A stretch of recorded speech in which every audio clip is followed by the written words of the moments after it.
Asubuhi ya leo napenda tujifunze maneno kutoka katika Biblia, kitabu kile cha Yohana waraka wa 3 wa Yohana mstari wa 1 na wa 2. Kichwa cha somo langu leo mbele yako, jinsi ya kutembea katika upendeleo wa Mungu, namna ya kupokea upendeleo wa Mungu.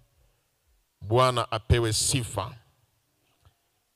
Waraka wa 3 wa Yohana, sura ile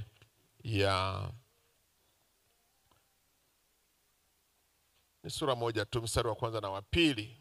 Kifika soma.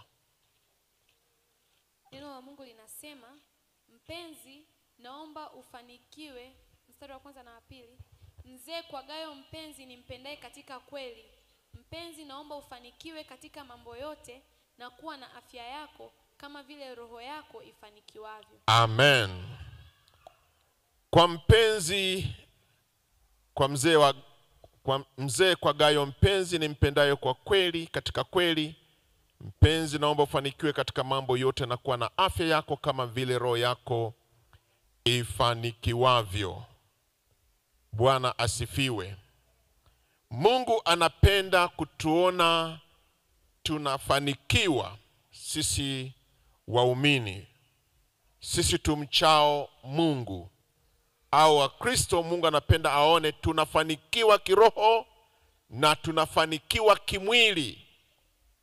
Bwana asifiwe.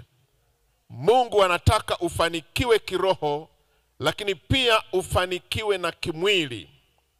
Anataka aone unastawi, ufanikiwe katika mambo yote na kuwa na afya njema, uwe na afya mzuri.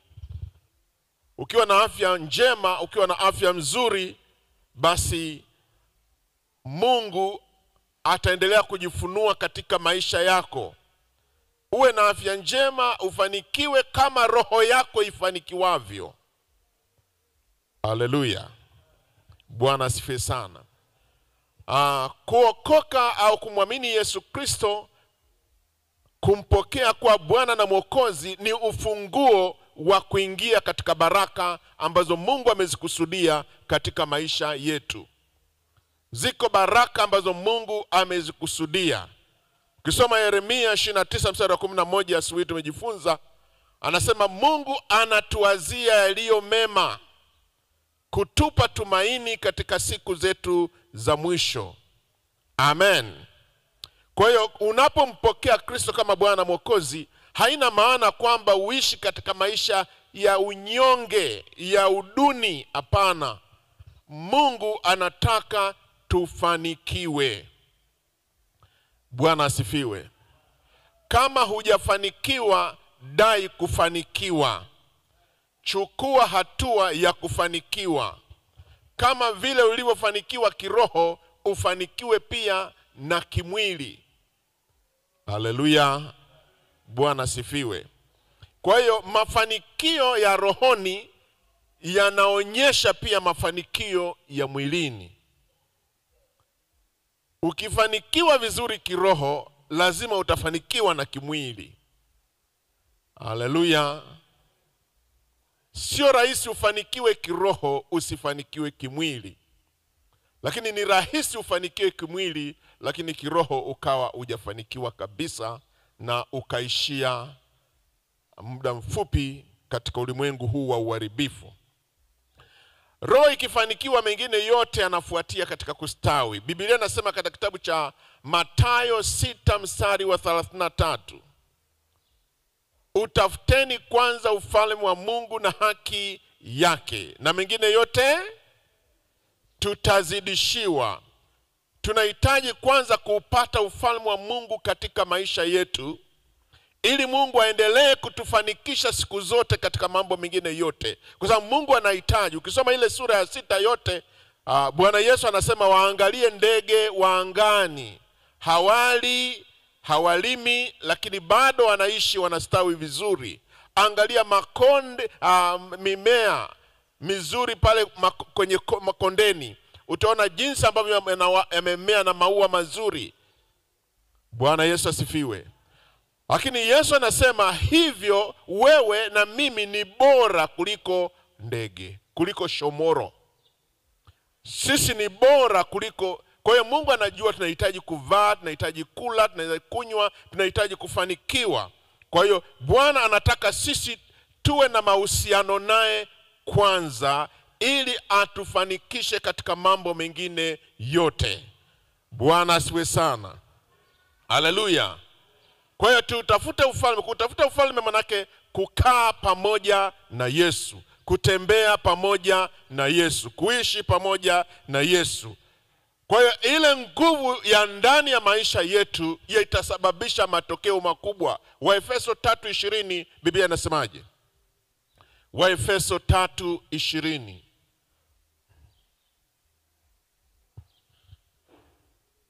Basi atukuzwe yeye awezaye kufanya mambo ya ajabu mno kuliko yote tuyaombayo au tuyawazayo, kwa kadiri ya nguvu itendayo kazi ndani yetu. Amen. Basi atukuzwe yeye awezaye kutenda mambo makubwa. Awezaye kutenda mambo makubwa, yani Mungu yeye atendaye mambo makubwa atukuzwe. Akina anasema mambo ya ajabu mno kuliko yote tuyaombayo na tuyawazayo, kwa kadiri ya nguvu itendayo kazi ndani yetu. Nguvu iliyomo ndani yako ndio hiyo ambayo inasababisha wewe kuzalisha mambo makubwa katika maisha yako. Nguvu inatoka wapi? Nguvu inatoka kwa Mungu mwenyewe. Tunapokuwa na uhusiano wetu vizuri na Mungu, ile nguvu inasababisha mambo mengi yazaliwe katika maisha yetu. Bwana asifiwe sana. Haleluya.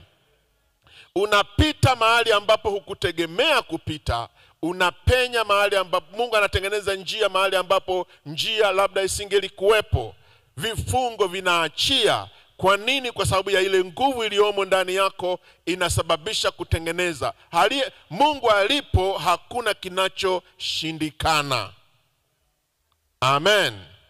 Mungu akiwa ndani yako hakuna kinachoshindikana. Vyote vinawezekana kwa sababu Mungu yuko pamoja na wewe. Inawezekana wakati mwingine kukawa na hali fulani ya ugumu, lakini haina maana umeshindwa. Bwana asifiwe. Haleluya. Haina maana ya kushindwa, ila kuna maana ya ushindi mbele yako. Bwana asifiwe. Haleluya. Mambo mengine yakiwa mepesi, marahisi, inawezekana wakati mwingine usimtukuze Mungu. Lakini wakati mwingine kunapokuwepo na friction, ugumu fulani, alafu ukaingia kwenye magoti ukaomba na Mungu akafanikisha, unasikia kumtukuza Mungu kwa maombi yako. Bwana asifiwe sana. Haleluya. Kwa hiyo lazima iwepo nguvu ndani yako au ndani yetu itakayosababisha mambo yaende. Tunaanza kwanza rohoni, alafu mambo ya mwilini yanafuatia. Usitangulie mambo ya mwili. Haleluya. Kwa sababu Biblia inasema ukitaka mambo ya mwili hauwezi kuishi. Hivyo sio kanuni ya kiroho kutaka mambo ya mwilini kwanza. Tunaanza mambo ya rohoni, alafu Mungu anaanza kutufanikisha.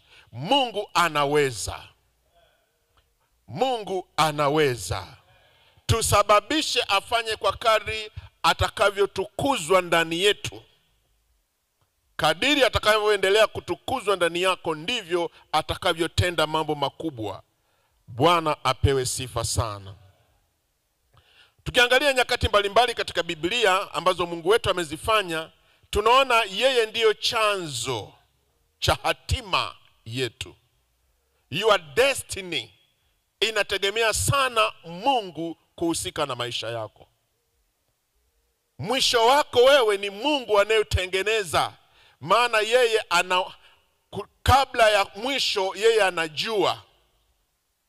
Ana plani yako, ana mpango wako. Nimeshangaa sana ibada ya Kiingereza, ni kama alinikopi. Haleluya. Ana mpango wako, anajua nini unakwenda wapi. Anajua mwisho wako. Haleluya. Sasa ni vizuri kushikamana na Mungu ili atembee na wewe mpaka pale alipokukusudia. Bwana apewe sifa sana. Haleluya. Ndipo utakapoona Mungu jinsi ambavyo unauona upendeleo wake katika maisha yake. Tunasema kwamba Mungu hana upendeleo, ni kweli kabisa Mungu hana upendeleo. Lakini kadiri unavyohusiana naye utaona upendeleo wake kwako. Bwana asifiwe. Haleluya. Ndio maana nikasema huko ni kukaa katika upendeleo wa Mungu, maana ndio chanzo cha hatima yetu. Yeye ndiye anayetutegemeza. Haleluya. Anatutegemeza. Soma kitabu cha Isaya 43 mstari ule wa 18 na 19. Msiyakumbuke mambo ya kwanza, wala msiyatafakari mambo ya zamani. Tazama, nitatenda neno jipya, sasa litachipuka. Je, hamtalijua sasa? Nitafanya njia hata jangwani na mito ya maji nyikani. Bwana ana jambo jipya kila siku katika maisha yako. Ana jambo jipya, haijalishi uko wapi. Mungu ana jambo jipya na wewe. Haleluya. Inawezekana uko nyumbani, Mungu ana jambo jipya na wewe. Inawezekana wewe ni mwanafunzi uko chuoni, Mungu ana jambo jipya na wewe. Inawezekana wewe ni mfanyabiashara, Mungu ana jambo jipya na wewe. Inawezekana uko ofisini mtumishi, Mungu ana jambo jipya na wewe. Haleluya. Naye anasema atatengeneza njia. Anaposema atatengeneza njia jangwani, mahali ambapo njia haipo, atatengeneza njia mahali ambapo njia haipo. Bwana apewe sifa sana. Uweze kutafakari Mungu atatengenezaje. Haleluya.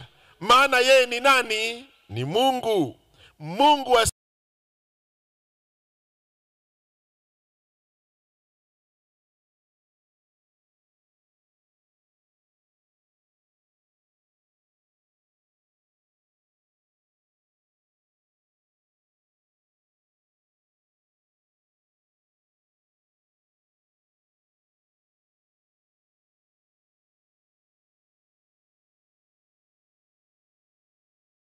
jambo jipya.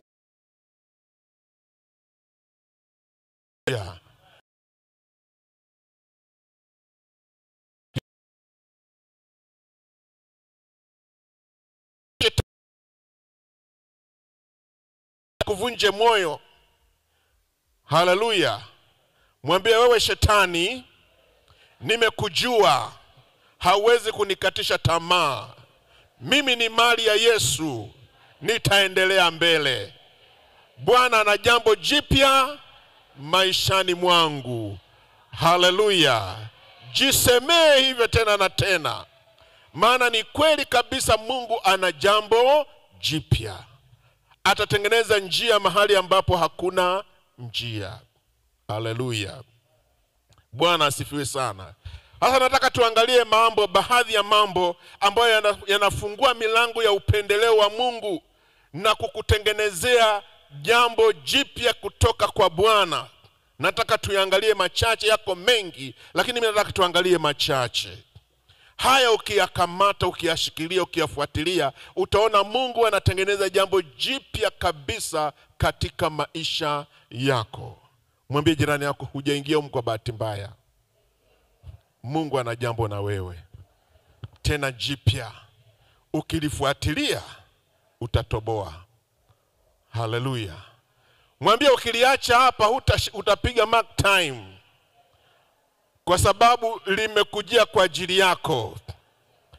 Haleluya.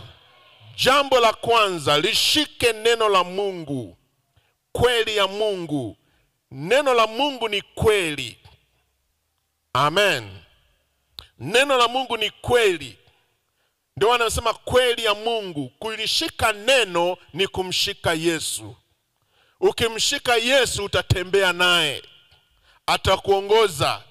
Ukisoma Zaburi 119 na mstari wa 105, anasema neno la Mungu ni taa ya miguu yangu na mwanga wa njia yangu. Mwanga manake inaangazia mapito yako. Hautaingia mahali pa dimbwi, hutaingia mahali pa shimo, hutaingia mahali pa uharibifu. Mungu atakutengenezea njia ya kupita salama. Neno la Mungu lishike. Bwana asifiwe. Bila utii wa neno la Mungu huwezi kupata muunganiko na Mungu mwenyewe, au muunganiko wa mpango wa Mungu juu ya maisha yako. Bwana asifiwe.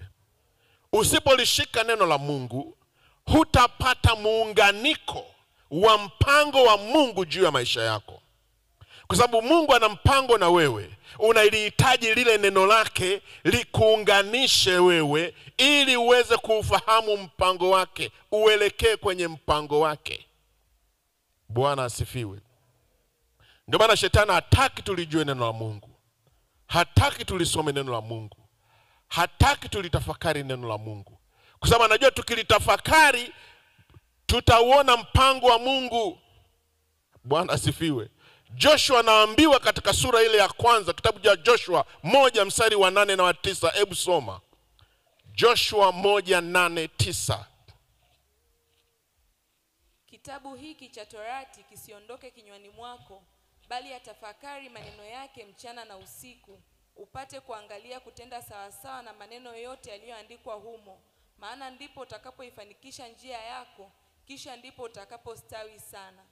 Bwana asifiwe. Natosha hiyo 8. Haleluya. Anasema kitabu hiki, manake neno hili kisiondoke katika kinywa chako, alafu kitafakari usiku na mchana, alafu tenda, ndipo utakapostawi sana. Bwana asifiwe. Shetani hataki tusome neno la Mungu. Shetani hataki tulijue neno la Mungu. Shetani hataki tulitii neno la Mungu, kwa sababu tutafanikiwa, tutaondoka. Tunaona katika maandiko haya, wakati ulipotimia Yesu alitenda. Haleluya. Bwana asifiwe. Tusome tena Nyakati wa kwanza 12:32.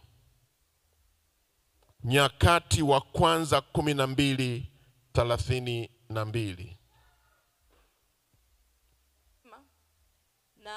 Na wawana wa Isakari, watu wenye akili za kujua nyakati, kuyajua ya wapasayo Israeli wayatende. Vichwa vyao walikuwa watu 200, na ndugu zao wote walikuwa chini ya amri yao. Bwana asifiwe. Haleluya. Hawa wana wa Isakari walikuwa watu wenye akili wa kuzijua nyakati, alafu wakaanza kutenda kulingana na nyakati zilivyo. Haleluya. Kwa nini? Kwa sababu walikuwa wanafuatilia maandiko, walikuwa nalishika neno. Kwa hiyo walitambua, walifahamu siri iliyopo. Bwana asifiwe sana. Likubali neno la Mungu ndiyo kweli. Maelekezo yote yako ndani ya neno la Mungu. Amen. Utajenga msingi wa mafanikio katika maisha yako ukipitia neno. Utagundua hata kile ambacho Mungu anasema na wewe. Bwana asifiwe. Utagundua hata kile ambacho Mungu anasema na wewe. Amen. Bwana asifiwe. Nitamani kama ungekuwepo kwenye ile ibada ya Kiingereza leo. Nilifurahia sana leo. Unajua Mungu anaongea. Anaongea na mtu binafsi, na anaongea na wewe kupitia neno unalolijua, neno la Mungu. Haleluya. Unapoomba Mungu anakujibu kupitia neno la Mungu. Anazungumza na wewe kupitia neno la Mungu.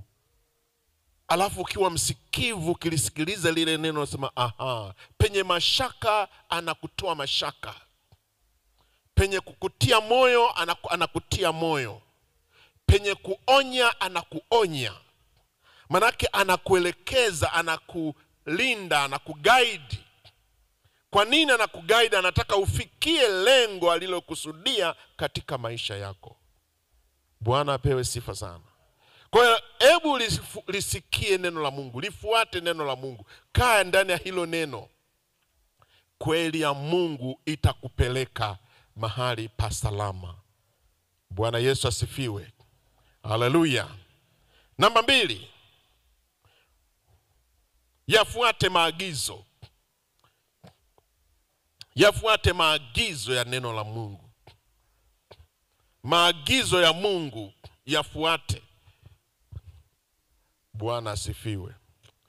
Hebu soma kitabu cha Mathayo 7 mstari ule wa 24 mpaka 27.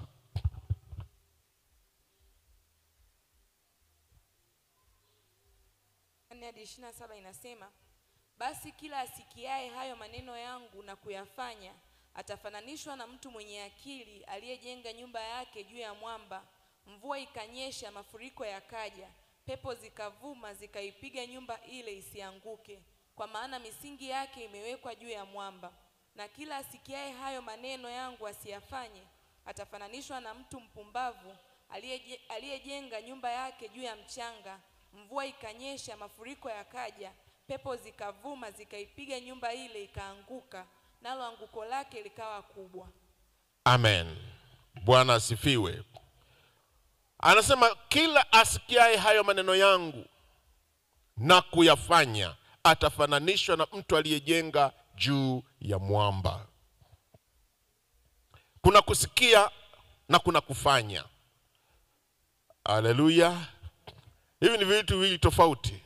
Kuna wakati Bwana Yesu atulia mfano wa watu wa bwana au mtu au mzazi au baba aliyekuwa na watoto wawili. Akawapa maelekezo, fanya hivi. Yule wa kwanza akasema, akamwambia baki, hapana, mimi sitaki, sina muda wa kufanya hiyo kazi. Wa pili akasema, ndio baba, nitafanya. Aliyetikia atafanya hakufanya. Na yule aliyesema sifanyi, baadaye akatafakari akajioja akasema, lakini mzee ameniambia hivi, wacha tu nifanye. Akaenda akafanya. Bwana asifiwe. Ni yupi pale ambaye inaonekana ni mtii? Haleluya. Aliyefanya. Ingawa mwanzoni hakuonyesha kukubali, lakini baadaye alikubali akaona afanye. Bwana apewe sifa. Kufanya maagizo ya Mungu anatufanya sisi majaribu mbalimbali, vita vinapoinuka katika maisha yetu, tusimame imara. Amen. Maandiko anasema aliyejenga juu ya mwamba, yeye mvua ikinyesha mafuriko yakaja, pepo zikavuma zikaipiga ile nyumba isianguke. Usimame imara. Haleluya. Bwana asifiwe sana. Maagizo ya Mungu ni muhimu sana kuyasikia. Sio yote yaliyoandikwa, lakini Mungu anaposema na wewe anamaanisha kuna kitu anashughulika na wewe. Bwana asifiwe. Akikwambia ondoka hapo sasa anza kutembea, ana makusudi. Haleluya. Lazima ukubali kuondoka, uanze kutembea. Atakushirikisha, atakuamuru ufanye jambo ambalo Mungu anajua. Yeye Roho Mtakatifu anafahamu. Wakati mwingine ni kama si busara ukitafakari katika akili za kibinadamu. Haleluya. Wakati mwingine ni kama haiwezekani ukitafakari vile Mungu anakuambia ufanye. Ni kama vile inawezekana kweli? Bwana asifiwe.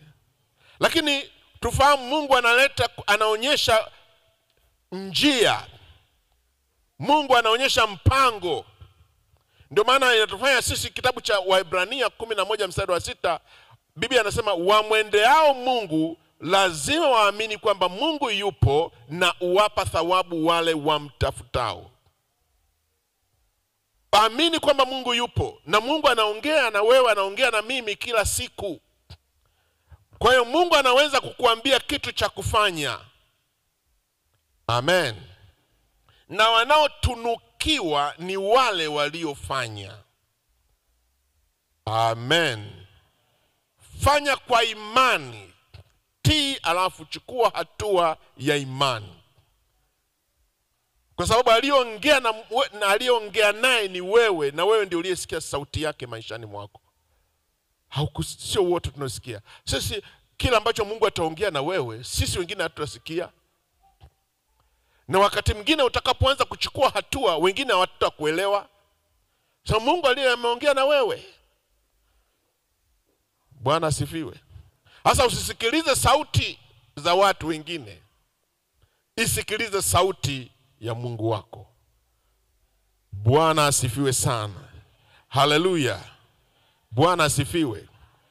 Kuna maeneo ambayo Mungu ameagiza mambo mengi katika Biblia, ukiyatafakari katika akili za kibinadamu, kama ingekuwa haijaandikwa humu, wengine tungekataa au tusingeamini. Bwana asifiwe sana. Mungu aliwaambia wana wa Israeli waizunguke Yeriko mara 7 na ukuta utaanguka. Wanasema watu wataalamu, ule ukuta wa Yeriko ulikuwa mkubwa, hata inawezekana Land Rover 2 zingeweza kusimama hapo juu ya ukuta. Haleluya. Zikasimama, zikatembea kwenye juu ya ukuta, manake ulikuwa ukuta mpana. Sijui kama ni kweli, lakini ninachoonyesha kwamba ulikuwa ukuta mpana. Amen. Mara nyingi kuta za wakati ule ukitembea zinakuwaga pana sana. Niliwahi kuona wapi? Niliona nafikiri China. Ukuta ni mkubwa, inawezekana kutoka pale mpaka hapo au kutoka pale mpaka hapa ni ukuta tu unapanda juu. Bwana asifiwe sana. Sasa Mungu anasema, anawaambia wana wa Israeli, zungukeni mara 7. Na ile mara ya 7 mupige kelele sana, mumshangilie Bwana, na ukuta wote utaporomoka. Je, kama isingekuwa imeandikwa kwenye Biblia, au ingekuwa wewe ndio unaambiwa, ungesema jamani, Mungu naye. Kwanza usingesema ni Mungu, ungesema wewe ni shetani. Ungekataa. Haleluya.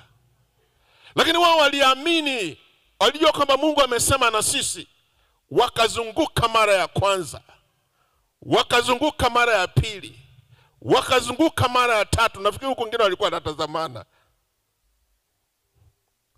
Bwana asifiwe. Ya 4, ya 5, ya 6, ya 7, nafikiri kama kulikuwa na watu wengine wanawaangalia wakasema, hawa vichaa nini? Haleluya. Hawa ni vichaa, wana akili kweli hao?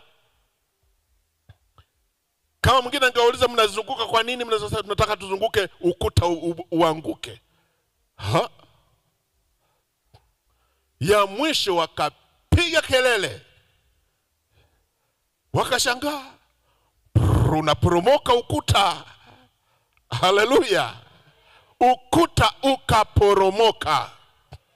Ni maagizo ambayo Mungu amewapa, ukuta ukaporomoka. Bwana asifiwe. Naamani mwenye ukoma anaambiwa kajichove mara 7 katika mto wa Jordan. Ndio maana alikataa. Akasema iko mito mizuri ambayo yeye anaifahamu, na kweli ilikuwa mito mizuri iliyo bora kuliko mto Jordan. Akasema mimi siwezi kwenda kwenye, kama afadhali nikaoge kwenye mito ya Faripari kule mizuri yenye sifa. Nioge mto wa Jordan. Mto wa Jordan sijui ulikuwa na matope tope, sijui ulikuwa na majani mengi. Haleluya. Wakuu wake alipokuwa anaondoka wakamfuata wale watumishi wake, akasema, baba, kwani ungeambiwa jambo kubwa usingelifanya? Si ufanye tu, uone, fanya tu. Akatafakari, aya, akarudi kwenye mto, katoa nguo zake, katoka kwenye farasi wake, akaingia. Haleluya. Kajichove ya kwanza akatoka, ya pili akatoka, ya 3 akatoka, akajiangalia, akawatazama watumishi wake, wakasema bado haijafika 7. Maana akitaka kugairi. Akaendelea na 4 na ya 5 na ya 6. Wakasema sasa hii ya mwisho tuone. Alipotoka, Biblia anasema ngozi yake ikawa kama mtoto mdogo. Kwa nini alitakaswa ukoma? Kwa sababu alitii maagizo ya Mungu kupitia mtumishi wake. Amen. tii maagizo. Vile Mungu anakuambia fanya. Haleluya. Bwana asifiwe. Yesu anamwambia kipofu paka, anamwambia chukua tope, akampaka.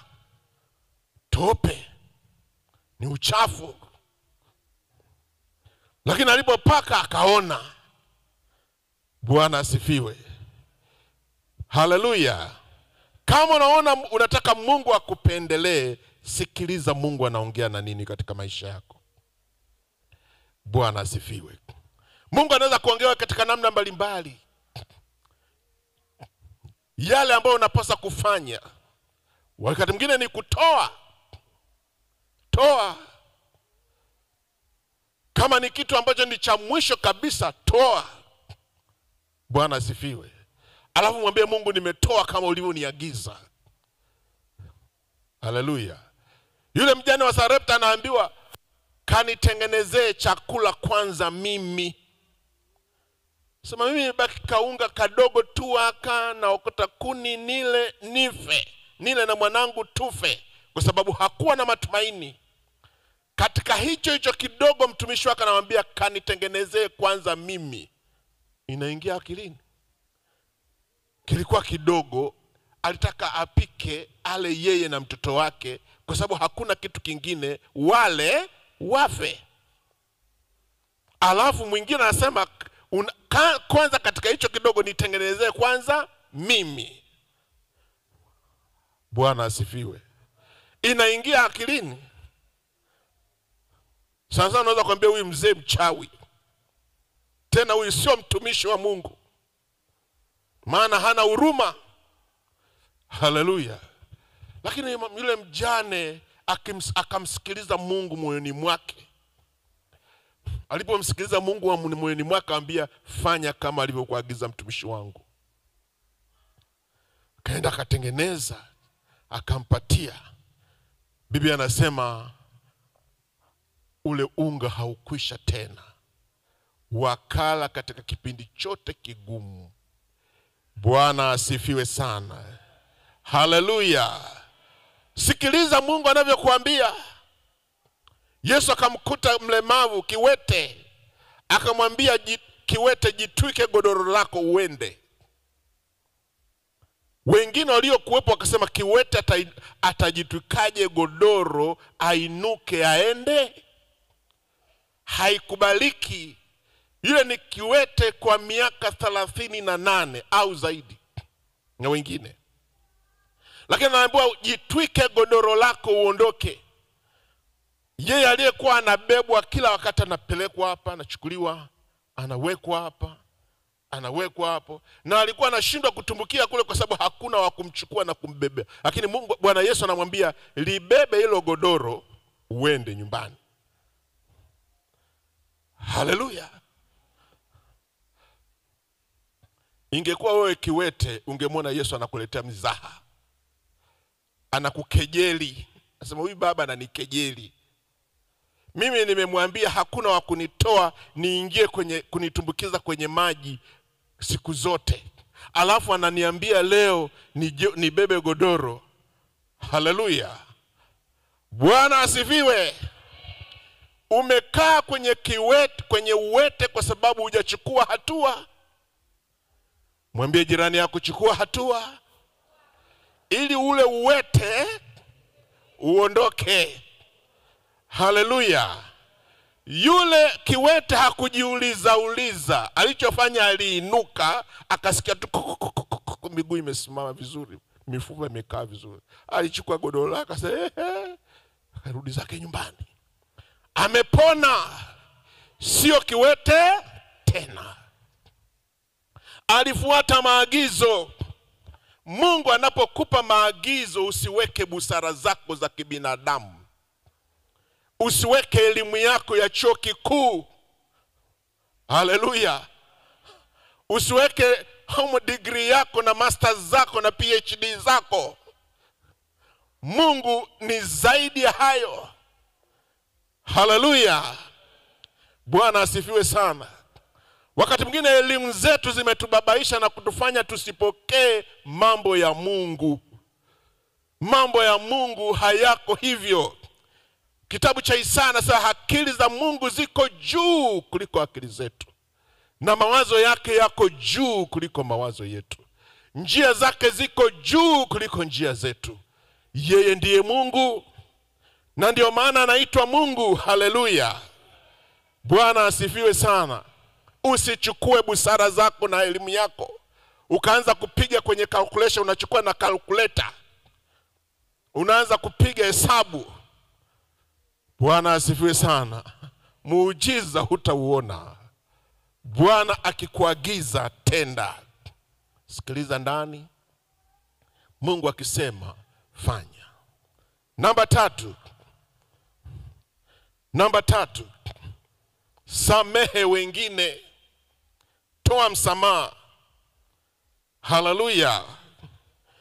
Moja ya kikwazo cha kutopata upendeleo wa Mungu ni kwa sababu tunawaweka watu wengi, maadui zetu, ndani ya mioyo yetu. Maadui zetu tumewakabidhi mioyoni mwetu. Wengine tumesema sitamsamehe mpaka naingia kaburini. Katika jina la Yesu, futa hilo neno. Haleluya. Lifute hilo neno. Lazima ujifunze kusamehe. Na kusamehe ni kuachilia. Ondoa uchungu katika moyo wako. Ni kweli umeumizwa. Ni kweli waliokunenea ni mabaya. Ni kweli waliokutendea ni mabaya. Lakini samehe. Haleluya. Na leo hii usiondoke bila kusamehe. Leo hii hakikisha unasamehe, ili Mungu afanye kila alichokusudia katika maisha yako. Haleluya. Watu walimuuliza Yesu, nimsamehe ndugu yangu mara ngapi? 7 mara 70? Mara ngapi kwa siku? Akamwambia 7 mara 70. Haleluya. Kusoma kitabu cha Mathayo 18 mstari wa 21 mpaka 22. Soma. Sema, kisha Petro akamwendea akamwambia, Bwana, ndugu yangu anikosee mara ngapi nami nimsamehe? Hata mara 7? Yesu akamwambia, sikuambii hata mara 7, bali hata 7 mara 70. Bwana asifiwe. Yesu alimaanisha msamaha usiokoma. Amen. Msamaha usioisha. Manake hizo 7 mara 70 hakuna atakayekukosea namna hiyo anaishi. Kabla hajafikisha miaka hiyo atakuwa ameshakufa. Haleluya. Manake umsamehe. Atakukosea umsamehe. Haleluya. Wakati mwingine kutoa msamaha sio rahisi, inabidi umwombe Mungu. Naomba Mungu kulingana na neno lako nimsamehe, niwezeshe kumsamehe huyu mtu. Kwa nguvu na uwezo wangu siwezi, lakini Mungu niwezeshe kumsamehe. Mungu atakuwezesha kumsamehe. Hutambeba moyoni mwako. Haleluya. Bwana asifiwe. Usiubebe uchungu, usiwabebe watu moyoni mwako, waachilie waondoke. Moyo wako usiwe gereza la watu. Haleluya. Bwana asifiwe. Aliyekukosea mwambie tu Mungu, wewe mtazame huyu mtu mwenyewe. Kisasi ni cha Bwana. Mathayo 6:14-15.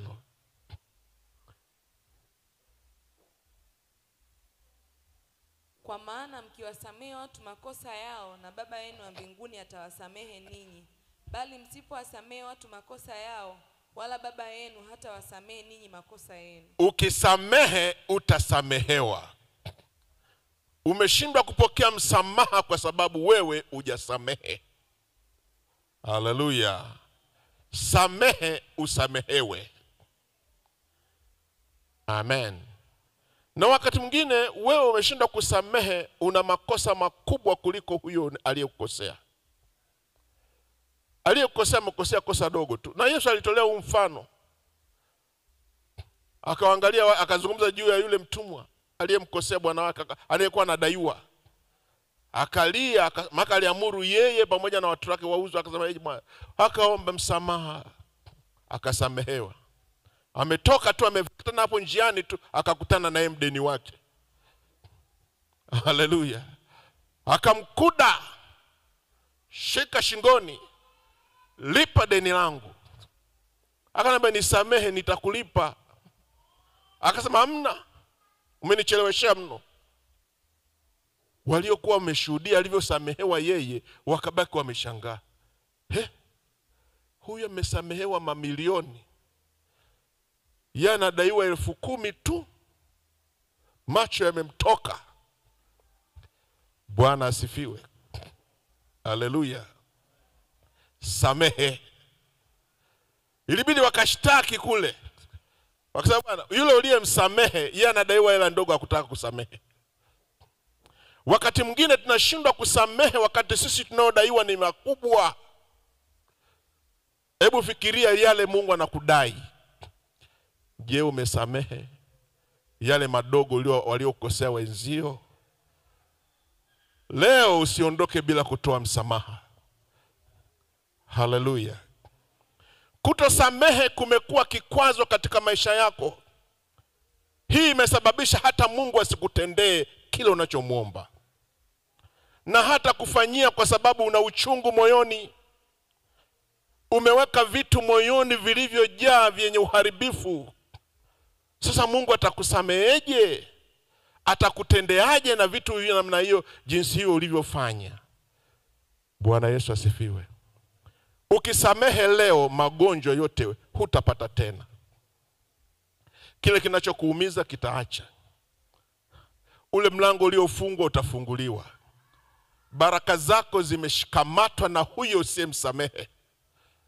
Bwana asifiwe sana. Haleluya. Haleluya. Ukishamsamehe leo, muujiza wako utakufikia. Na usamehe kwa kumaanisha. Bwana asifiwe. Ni neno litokalo katika madhabahu ya Bwana. Haleluya. Namba 4, ili upate upendeleo wa Mungu, kinywa chako kiumbe maneno mema mazuri. Kinywa chako kitamke maneno mazuri. Jitamkie baraka, jitamkie uzima. Usitamke laana au mauti, kwa sababu unachokisema ndicho kitakachokuwa. Kataa laana, kataa mauti. Haleluya. Usiseme mimi nitakufa. Usiseme mimi ni wa hivi hivi. Hapana. Sema mimi ni mzima. Sema mimi nitaishi. Sema mimi nimepona. Sema mimi nimefanikiwa. Jitamkie baraka. Haleluya. Ayubu 22 mstari wa 28. Ayubu sura ya 22 mstari wa 28 unasemaje? Nawe utakusudia neno, nalo litathibitika kwako, na mwanga utaziangazia njia zako. Haleluya. Lile utakalo lisikusudia, lile utakalo taka, utakalo likusudia, lile neno ndilo litakalo thibitika. Mithali 18:21. Mithali 18:21. Nasema, mauti na uzima huwa katika uwezo wa ulimi, na wao waupendao watakula matunda yake. Bwana asifiwe. Wale ambao wanajitamkia mema yawapate katika jina la Yesu. Haleluya, haleluya. Mema ya kufuatilie kadiri unavyojitamkia, na Mungu akupe haja ya moyo wako katika jina la Yesu Kristo. Maneno yetu yana nguvu ya kuumba. Vile unavyotamka ndivyo itakavyokuwa, kwa sababu Mungu amekupa nafasi hiyo. Kristo yuko ndani yako. Imani inakaa moyoni, lakini maneno yanachochea na kutia nguvu imani. Maneno yanaleta wokovu. Biblia inasema katika kitabu cha Warumi sura ile ya 10, kwa moyo mtu uamini hata kahesabiwa haki, lakini kwa kinywa ukiri hata kapata wokovu. Kile unachokisema kitakuletea wokovu. Haleluya. Na usichokisema wokovu hakitakujia. Ndio maana Biblia anasema kila atakayeliitia jina la Bwana atauona wokovu wa Bwana. Haleluya. Bwana asifiwe. Usiseme unayoyaona, sema neno la Mungu litakalo kufikisha katika mpango wake. Unayoyaona mengine yanavunja moyo. Unayoyaona mengine yanakatisha tamaa. Unayoyaona ni kwa sababu ya mazingira ya kuwepo. Mungu hafanyi kwa sababu ya mazingira. Mungu analiangalia neno lake apate kulitimiza. Haleluya. Mazingira hayaleti matumaini, lakini neno la Mungu linatupa sisi matumaini. Haleluya. Mazingira hayatupi nafasi ya kuishi, lakini neno la Mungu linatupa sisi kuishi. Bwana apewe sifa. Lishike neno la Mungu, ili neno likusaidie, likuinue, likutoe hapo ulipo. Haleluya. Mwambie jirani yako, leo natoka hapa nilipo kwa neno hili. Leo natoka, sikai tena hapa. Mwambie ukija kesho hutanikuta. Mimi sio mwenzio tena, katika jina la Yesu. Haleluya. Haleluya. Namba 5. Imani yako ikue na kujengeka. Imani yako ikue na kujengeka. Imani inakuwa, ndio maana inafananishwa na mbegu ya haradali. Yesu alifananisha imani kama mbegu ya haradali, chembe chembe ndogo karibu na mchanga. Haleluya. Sasa Yesu alisema ukiwa na imani kama chembe chembe hiyo ya mchanga, kama mbegu ya haradali, utasababisha mlima ungolewe hapa ukatupwe baharini. Mlima ni jaribu. Mlima ni jambo gumu unalokutana nalo. Bwana Yesu asifiwe sana. Haleluya. Kwa hiyo lazima uamini, alafu ijenge imani yako. Weka msingi wa imani yako kwa Mungu, kwamba Mungu atatenda. Usiweke msingi wako kwa mwanadamu wala kwa vitu. Muamini Mungu. Haleluya. Bwana asifiwe. Yesu aliambia wanafunzi wake katika kitabu cha Marko 11, nafikiri mstari wa 22-23, nisome hapo. Haleluya. Akawaambia, mstari wa 22, Yesu akajibu akamwambia, muaminini Mungu. Amen. Muaminini Mungu. Bwana asifiwe. Ukisoma kitabu cha Nyakati wa kwanza sura 20 na mstari ngapi? Anasema muaminini Mungu, waaminini na manabii wako. Haleluya. Ndipo itakapothibitika. Amen. Imani ikue. Imani iongezeke. Kumbuka vile Mungu alikutendea juzi ukafanikiwa.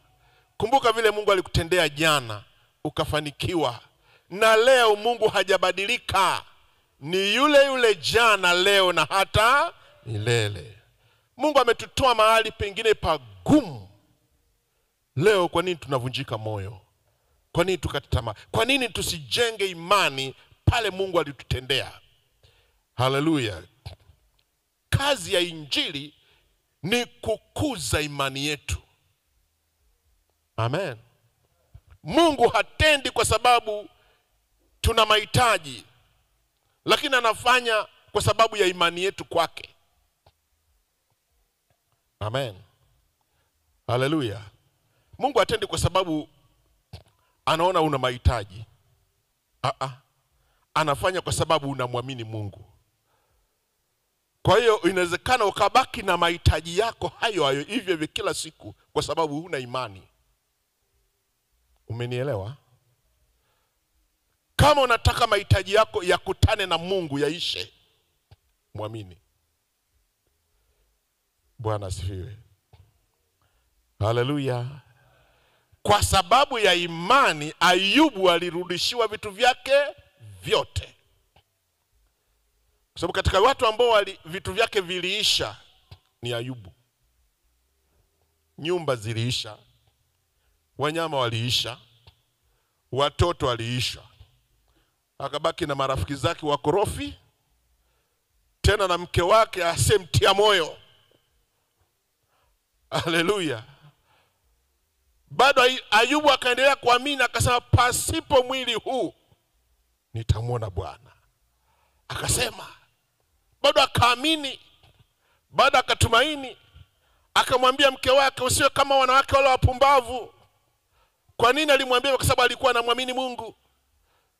Bwana asifiwe. Ayubu 42 mstari wa 10. Hebu soma. Ayubu 42 mstari wa 10. Mstari wa 10. Kisha Bwana akaugeuza uteka wa Ayubu hapo alipowaombea rafiki zake. Bwana naye akampa Ayubu 2 kuliko hayo aliyokuwa nayo kwanza. Haleluya. Bwana akupe 2 kuliko ile ya kwanza, kwa vile umeamua kumwamini. Haleluya. Tunapalilia imani kwa neno la Mungu. Bwana asifiwe. Tunaposoma neno la Mungu, tunapoliweka ndani, linaendelea kuumba vitu vikubwa ndani yetu. Tunasimama, Biblia inazungumza juu ya Mungu ameziheshimu ahadi zake kuliko jina lake. Na sisi tutazishika ahadi za Mungu. Na zile ahadi tutaendelea kuzisubiria kwamba Mungu ameniahidi. Bwana asifiwe. Tutasimama katika ahadi. Haleluya.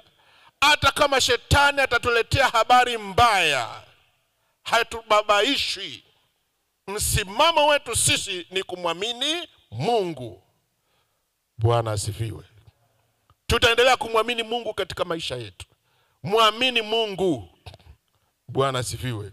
Mwambie jirani yako, usilale, muamini Mungu. Haleluya. Ili ajue kwamba Mungu ni wa kuaminiwa. Namba 6. Bwana asifiwe. Haleluya. Iweke katika matendo sheria ya Mungu. Na isisitiza tu, nishasema namba 3 pale. Iweke katika matendo sheria ya Mungu. Iangalie sheria ya Mungu kama mbegu ya kuvunia. Haleluya.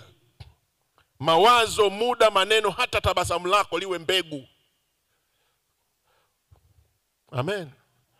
Wengine wanaingia kanisani amenuna, natoka amenuna. Ujue tabasamu peke yake nayo ni mbegu. Inavuta furaha. Inavuta muujiza.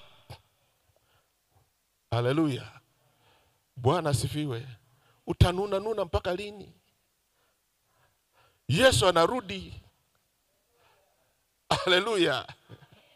Haleluya. Ishi kikamilifu. Amen. Yani usionyeshe watu kwamba nyumbani hamna kitu. Unajua mtu mwingine akikosa kitu nyumbani, utajua tu. Utajua anavyotembea, hata anavyoongea. Haleluya. Nyumbani akigombana utajua tu. Akikwazo utajua tu. Bwana asifiwe. Haleluya. Ishi kama unayeishi. Amen. Haleluya. Kuna mtu mmoja akasema alikufa kabla hajafa. Sasa usife kabla hujafa. Amen. Ishi kwa furaha. Ishi kwa amani. Kwa sababu kila unachokifanya ni mbegu. Usipande mbegu mbaya. Usipande mbegu ya chuki. Usipande mbegu ya kununa. Usipande mbegu ya kusema ovyo. Panda mbegu iliyo njema. Haleluya. Hata huyo ambaye umpendi, mtamkie mema. Hayo mema yatakurudia we mwenyewe. Bwana asifiwe. Lakini ungejua siri ya kumtamkia yule ambaye haumpendi maneno mazuri, yale maneno yanakugeukia mwenyewe. Sasa umemtamkia mabaya, mabaya yanakufuata wewe kila siku. mpaka utakapoacha. Haleluya. Bwana asifiwe. Wana wa Israeli waliambiwa kule utumwani Babylon, iombeeni hiyo nchi. Haleluya. Muombeeni na mfalme aliyowateka kuwa watumwa. Tena mulime vizuri, muoane, muzae na watoto, muongezeke. Wala msiseme tutaondoka kesho kutwa afu mkaanza kumchukia mfalme na watu waliokuwa wamewakamata pale. Waombeeni tena wastawe vizuri. Sasa wewe maadui zako unaombea mabaya, waombee mema. Haleluya. Bwana asifiwe. Kwa sababu nini? Wakiwa na furaha wao, na wewe utakuwa na furaha. Bwana asifiwe. Bwana asifiwe. Kila unachopanda utavuna. Hiyo ndio ujue. Ila unapanda nini, tena unapanda kwa kiasi gani, wewe mwenyewe unajua. Ila kila unachopanda, ukipanda chuki utavuna. Haleluya. Ukipanda huzuni utavuna. Mwambie ndugu yako, panda furaha, panda amani, panda mafanikio, panda ushindi, panda baraka. Zitakurudia zote tena double. Haleluya. Bwana asifiwe sana. Sheria ya Mungu iko wazi. Tusome Mwanzo 8:22. Mwanzo 8:22. Muda nchi idumupo, majira ya kupanda na mavuno, wakati wa baridi na wakati wa hari, wakati wa kaskazi na wakati wa kusi, mchana na usiku havitakoma. Amen. Haleluya. Haleluya. Ulicho nacho mkononi mwako ndicho kitakachosababisha ahadi za Mungu zitimie. Haleluya.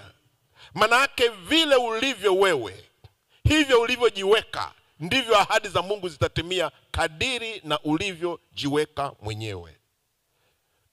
Kwa hiyo chanzo au chachu ni wewe mwenyewe. Haleluya. Mwambie ndugu yako, kumbe chachu ni mimi mwenyewe. Hivi mimi ndio nasababisha mwenyewe nifanikiwe au nisifanikiwe. Haleluya. Bwana asifiwe. Wewe mwenyewe ndio maana Musa aliambiwa una nini mkononi? Una nini mkononi? Una kitu gani maishani mwako? Bwana asifiwe. Haleluya. Kama una furaha, tegemea kupitia furaha yako Mungu atakwenda kukubariki. Una nini mtu wa Mungu ambacho unaweza ukasema leo, kama Mungu angesema hapo leo, Mungu anakuuliza, hebu Mungu leo anakuuliza una nini mkononi? Anza kujiuliza dakika 2 au 3 hivi, tafakari, funika macho yako, tafakari una nini mkononi mwako? Una nini ndani ya maisha yako? Kwa dakika chache, nini unacho ambacho katika hicho Mungu anaweza akakuinua akakubarikia? Haleluya. Bwana asifiwe. Haya, fumbua macho. Umeona ulicho nacho Haleluya. Utatoboa kwa jinsi hiyo. Badilisha kuwa na kitu ambacho Mungu anajua katika hiki nitambariki huyu mtu, nitamuinua huyu mtu, nitamuimarisha huyu mtu, nitampeleka hatua nyingine katika maisha yake ya kiroho na kimwili. Haleluya. Kadiri unavyoviachia vitoke mkononi mwako kwa ajili ya Mungu, ndivyo Mungu atakavyoviachia vilivyo vizuri mikononi mwake kwa ajili yako. Bwana asifiwe. Nitarudia tena. Kadiri unavyoviachia vya kwako mkononi kwa Mungu, ndivyo Mungu anavyoviachia vilivyo mkononi mwake kwako. Kwa maana vile unavyotoa ndivyo vitakavyorudi maradufu kwako. Haleluya. Baraka za Mungu hazina kikomo. Ndio ujue.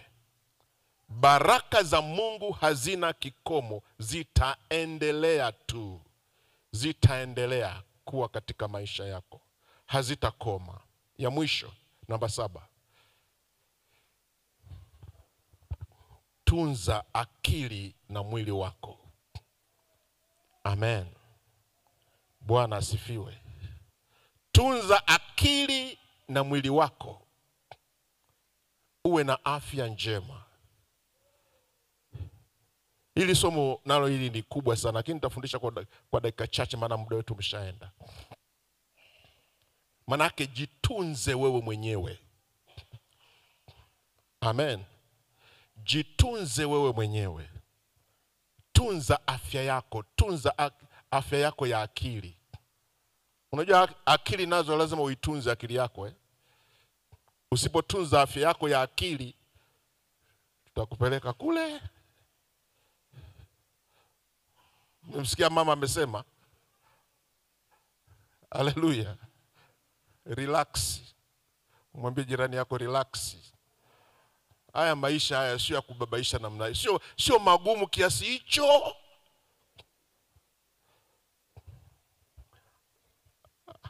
Haleluya. Unayachukulia kama mzigo mzito, utafikiri Mungu hayupo. Bwana asifiwe. Tulia mbele za Bwana. Haleluya. Ili akili yako ipate kutulia, itulize akili yako. Acha kufikiri kama vile unafikiri unataka kuitengeneza dunia ya kwako. Kati Mungu alishaiumba. Unaanza kujenga nyumba hewani. Bwana asifiwe. Unawaza usiku kucha kama vile huna Mungu. Tulia. Haleluya. Alafu tunza afya yako. Amen. Kama umefunga, ijulikane umefunga. Siku ambayo hujafunga isiwe kama vile umefunga. Amen. Ule, usijishindishe na kujichakaza. Tunza afya yako. Usijinyime kupita kiasi. Yaani wewe umekuwa mchoyo mpaka kwa afya yako mwenyewe. Unashindwa hata kula vizuri. Haleluya. Mpaka unajitesa wewe mwenyewe. Haleluya. Mwambie jirani yako, tunza akili, tunza na mwili wako. Usijichakaze. Bado una mwendo wa kumtumikia Mungu. Haleluya. Bwana asifiwe. Siku ya maombi, kuwa katika maombi kabisa serious. Lakini kama haupo kwenye maombi, basi jitahidi umejilinda vizuri. Usiache kuchukua chupa yako ya maji unakunywa vizuri. Vile ambavyo Mungu amekubarikia kula. Amen. Lakini pia kula kwa kiasi. Amen. Vyakula hivi navyo siku hizi ni sumu vingi tu. Mtu mmoja alikuwa anaambia hizi soda sio mzuri. Sasa mimi nimeokoka bwana. Yesu nikisha viomba vimetakaswa. Piga soda zake sana. Siku moja soda zikamgeukia. Haleluya. Sababu hiyo ni sukari. Wanasema chupa moja ya soda ina sukari karibu kilo ngapi sijui nusu kilo sijui. Sasa ukinywa 2-3 zile ni kama umekula kilo nyingi tu za sukari. Na huo mwili unapokula hivyo maana yake unaanza kuathiri.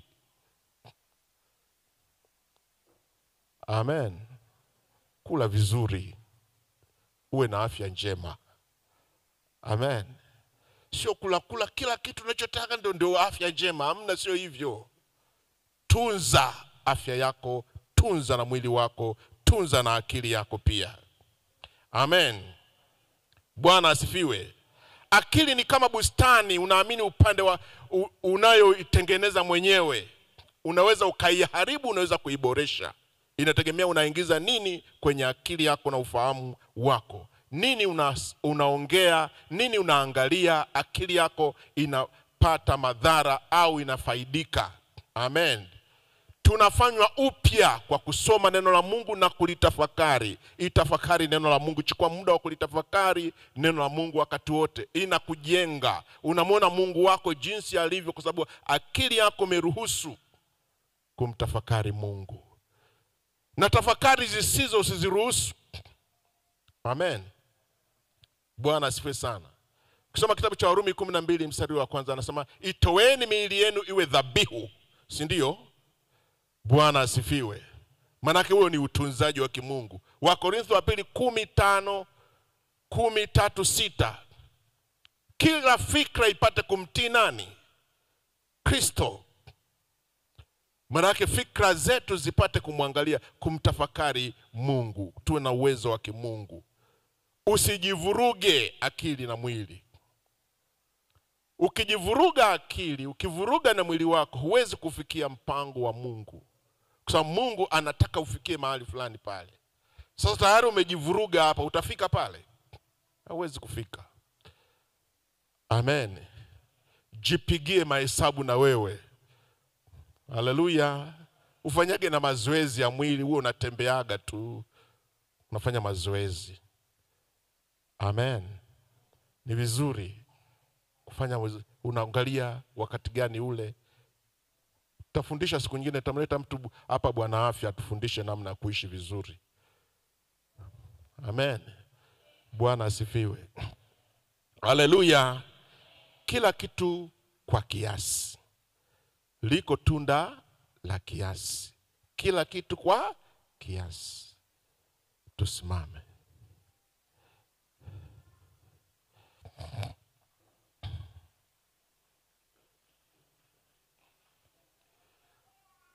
Mungu anataka kutupendelea. Haya ndio mambo yatasababisha upendeleo wa Mungu uwe mkubwa katika maisha yetu. Tufurahie wokovu. Wokovu si mzigo. Amen. Wokovu ni furaha. Wengine wanafikiri, wanaogopa kuokoka, wanafikiri kwamba labda watajifunga sana katika maisha yao. Lakini sivyo ilivyo. Wokovu ni mzuri kwa sababu Mungu anatuokoa, anatupa akili na ufahamu jinsi ya kuishi hapa duniani, tena katika hali ya mafanikio yaliyo juu. Haleluya. Mwambie jirani yako, huu ni mwaka wangu wa mafanikio, kiroho na kimwili. Nitafanikiwa tu. Mwambie shetani, utake ama usitake, mwaka huu mimi ni kufanikiwa tu. Funika macho yako. Tuko mbele za Mungu wetu aliye hai. Kuna mambo mengi ambayo tumeitamka mahali hapo. Inawezekana yako ambayo wewe unaona ndani yako yanaweza kuwa kikwazo. Moja wapo ni kusamehe. Una uchungu moyoni mwako, unashindwa kusamehe. Na hii imesababisha Mungu asitende jambo kubwa katika maisha yako. Na kama unajiona kabisa huyu aliyekuumiza unashindwa kabisa kumsamehe, hebu lete dhambi yake na kosa lake madhabahuni hapa leo. Uilete madhabahuni, uiache hapa. Mwambie Bwana Yesu, naleta haya yote, uchungu moyoni mwangu na uleta madhabahuni. Nataka niondoke katika nyumba ya Mungu nikiwa huru kabisa. Maana kuna jambo ambalo Mungu nataka kunitendea, lakini kwa sababu nimeshindwa kusamehe, limesababisha taabu maishani mwangu. Na kama una jambo lingine lolote, uje katika madhabahu ya Bwana. Tutaomba na Mungu wetu yuko hapa atusaidie. Maana yeye ndo anataka atupendelee, atupe upendeleo katika maisha yetu ya kiroho. Ni wewe tu Bwana, ni wewe tu.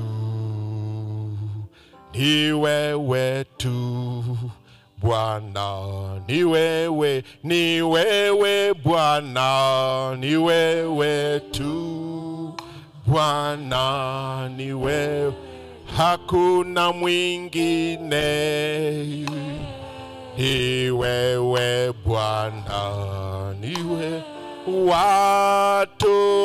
watosha, ni wewe Bwana, ni wewe Yesu, ni wewe Bwana, ni wewe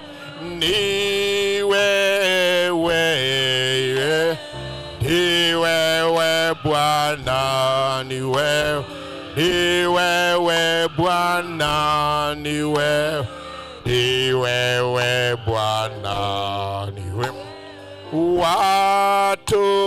watosha, ni wewe Bwana, ni wewe Yesu,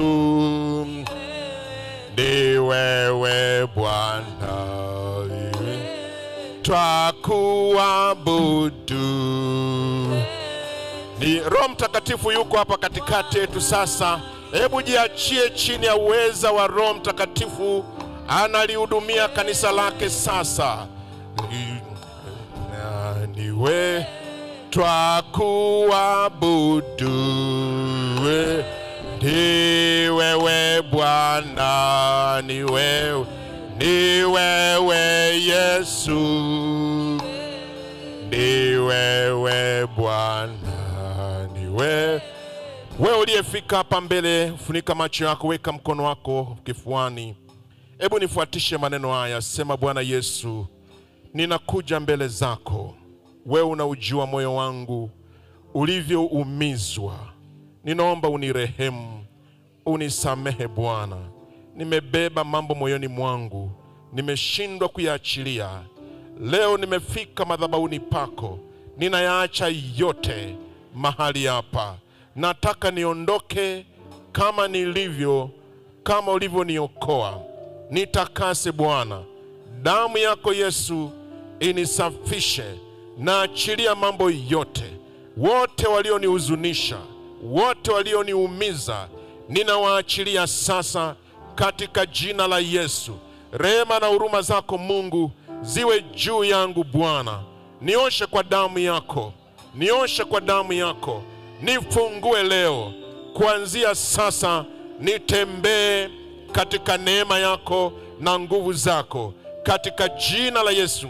Hebu sema neno kwa Mungu, mwambie Bwana, asante kwa kunisamehe. Katika jina la Yesu, toka shetani na kuapisha kwa moto. Toka katika jina la Yesu. Toka achia.